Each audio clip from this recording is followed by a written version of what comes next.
na uwe pamoja nasi, kwa jina la Mungu Baba, Mwana na Roho Mtakatifu. Amen. Bwana Yesu asifiwe.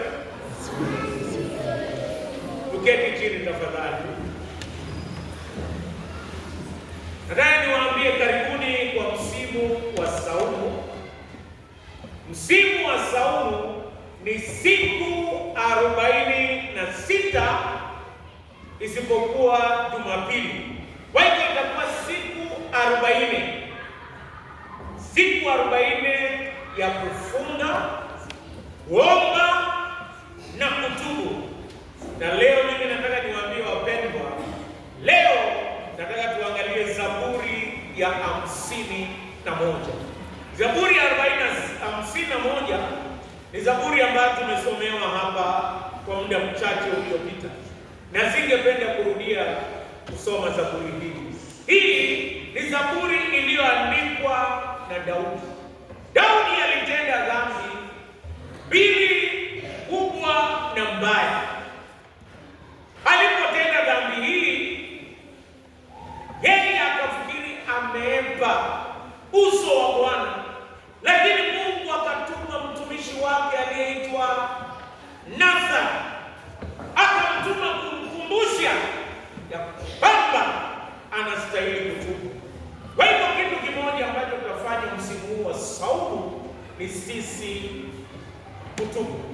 Majivu ilikuwa inaonyesha kutubu. Kitu kingine, majivu inatukumbusha sisi ni binadamu. Inatukumbusha ya kwamba siku ya leo ya Jumatano ya majivu inatukumbusha sisi ni mavumbi na majivu. Kitu cha pili, sisi ni watenda dhambi. Tunatenda dhambi kila wakati, kwa maneno, kwa matendo na kwa mawazo. Kitu cha tatu ambacho siku hii ya Jumatano ya saumu inatukumbusha ni ya kwamba sisi tunapendwa na Mungu. Daudi, ingawa alikuwa ni mfalme, alichaguliwa na Mungu, lakini alipotenda dhambi, Mungu akawa na hasira juu yake, hata akaua yule mtoto mwenye alizaliwa. Daudi alipokumbushwa dhambi zake, yeye akawa na kilio. Leo nataka kuhubiri kuhusu wewe ukiwa na kilio unalilia nani? Unaweza lilia mwanadamu akucheke. Unaweza lilia mtu akuwe na shida sawa na wewe, au unaweza lilia mtu akose kukusaidia. Leo nataka kuhubiri kuhusu kilio cha rehema mbele ya Mungu. Daudi alijua ni Mungu peke yake ndiye anaweza kumuokoa, na yeye akalia kilio cha rehema mbele ya Mungu. Na alilia, kilio chake kilikuwa na mambo matatu. Jambo la kwanza, kukiri dhambi kwa unyenyekevu. Daudi alikiri dhambi yake, hakujitetea, hakusema nilionewa, hakujificha, aliweka wazi. Na yeye aliita dhambi yake, akaita makosa, akaita uovu na akaita dhambi. Alikuwa dhambi yake amemkosea Mungu. Wakati wa saumu ni vizuri kujichunguza na sisi kukiri dhambi zetu kwa unyenyekevu. Tutambue ya kwamba tumekosa mbele ya Mungu kwa maneno, kwa mawazo na kwa matendo. Mungu atusaidie tukiri kwa unyenyekevu. Tambua ya kwamba sisi ni majivu. Tambua ya kwamba sisi ni watenda dhambi. Tambua ya kwamba sisi tunapendwa na Mungu, na tukikiri, Mungu kwa rehema zake atatusamehe. Nafikiri wakati wa saumu tunapokea vitu viwili. Kitu cha kwanza ni kitu ambacho kinaitwa rehema. Rehema ni chenye tunastahili atupati, tulistahili hukumu, lakini Mungu kwa rehema yake anatuondolea hukumu, anatupa neema. Neema ni kupokea chenye hatustahili. Tungestahili jehanamu, lakini wakati tunatubu tunapokea neema ambaye ni zawadi ya Yesu Kristo na kipawa cha Roho Mtakatifu. Mungu atusaidie siku zote. Kilio chetu tukiri dhambi zetu kwa unyenyekevu. Huko na tofauti ya kufunika dhambi na kukiri dhambi. Daudi alikiri. Tunakiri mbele ya Mungu, tunakiri kwa uwazi bila kuficha, tunakiri tukijua kwa Mungu kuna neema, kwa Mungu kuna rehema, kwa Mungu kuna msamaha. Hii ni wakati wa sisi kutubu. Mungu atusaidie tuweze kutubu na kunyenyekea mbele za Mungu. Kutubu hauhitaji kwenda mbali, hauhitaji kwenda Nakuru ndio utubu. Siku ya leo tunaanza kutubu. Jambo la pili, kuomba kwamba Mungu atutakase ndani. Kukiri ni nje, lakini baada ya kukiri tunahitaji kutakaswa ndani.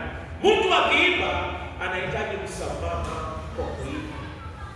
Mtu akidanganya anahitaji msamaha kwa kudanganya, lakini tamaa ya wizi anahitaji kutakasa. Daudi akasema, Bwana unitakase na unioshe. Mungu anahitaji kutuosha. Wakati mwingi kila mtu ako na kinonda yake. Ukiwa na mtu ambaye iko na kinonda na utembee, unaenda kinonda mbele au nyuma? Ukiwa na mtu ambaye iko na kinonda na unatembea, unaenda kinonda mbele au nyuma? Unaenda nyuma ndio isikanya. Hata sisi wakati mwingi kama wanadamu tuko na vinonda vingi. Wakati mwingi kila mtu anajua kinonda yake. Hii wakati wa saumu ndio wakati wa kuomba Mungu atuoshe ndani, atutakase kutokana na kinonda ambaye huko. Na mtu unaweza pata ni mhubiri mzuri, kiongozi mzuri, lakini ana kinonda ya uongo, wengine kinonda ya chuki, hata wengine kinonda cha fitina. Hii ni wakati wa saumu, ni wakati wa sisi kwenda kumwambia Mungu, utuumbie ndani moyo safi, utupe moyo thabiti, urejeshe furaha ya wokovu, utuoshe na ututakase kutokana na kinonda iliyo ndani yetu. Mungu atusaidie sisi kinonda yote tupeleke kwa Yesu Kristo. Jambo la tatu la kutubu, tunastahili kuishi maisha ya urejesho. Mungu aturejeshe kwa uhusiano na yeye, arejeshe furaha ya wokovu ndani yetu. Mungu atusaidie arejeshe furaha. Saumu iko na mambo matatu. Jambo la kwanza ni kutubu. Jambo la pili ni kufunga. Biblia inasema wakati wa kufunga, kwa siku 40 tunaelekezwa kufunga. Kuna wengine wanafunga masaa 8, kuna wengine wanafunga kukula vitu fulani, wengine wanaacha kula nyama, wengine wanaacha kukula chai.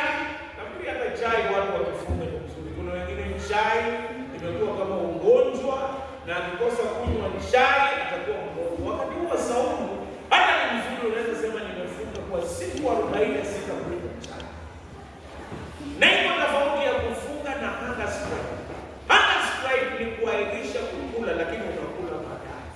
Lakini ukifunga, fedha ambazo ungetumia kwa chakula unatoa kwa ajili ya kazi ya Mungu. Naomba Mungu atusaidie wa hii siku 40. Wewe vile roho yako inakuambia funga. Funga, kwa sababu Kenya imekuwa nchi ambayo inaitwa an eating nation. Kuna wengine wanakula mara 6 kwa siku, kuna wengine wanakula mara 8 kwa siku. Lakini wakati wa saumu Mungu anatufunza kufunga ili tumtegemee, tukisoma neno la Mungu na kuomba, na ile ambayo tumekula tunatoa kwa ajili ya kazi ya Mungu. Iko vitu hivi vitatu naomba kwa msimu wa saumu ufanye. Uko na nguo ambazo hujavaa kwa muda, na saa zingine imebariki hivi. Wakati mwingi watu wangetupa chakula, na kuko na watu ambaye hawana chakula. Mungu atusaidie msimu wa saumu. Tubu kwanza, kitu cha pili tufunge, na kitu cha tatu wote. Mungu atusaidie, tuombe, tutoe na tufunge, na tukifanya hivyo tutafanya saumu. Mungu wa amani awabariki mnapojitayarisha siku hii 46. Kwa neema ya Mungu tunaweza weka siku moja kwa wiki tukuwe tukikutana tukiomba, hata kama tutafanya kwa makanisa hili tofauti, lakini haitakuwa tu msimu wa kawaida. Saa zingine tutaweka mara moja kwa mwezi, ama Jumapili, si Jumapili, siku moja kwa wiki tukutane tuombe wakati wa lunch hour na kufunga. Hii ni wakati wa saumu. Ikipendekezwa na ikikubalika, tutaweka siku moja, tutakutana wakati wa lunch hour na kuombea mahitaji mbalimbali. Hii ni wakati wa sisi kuombea kanisa letu na kuombea nchi yetu ya Kenya tunapoenda uchaguzi mwaka ujao. Mungu atusaidie tuwe na saumu yenye kutafakari neno la Mungu na Mungu kujibu maombi yetu. Kwa jina la Mungu Baba, Mwana na Roho Mtakatifu.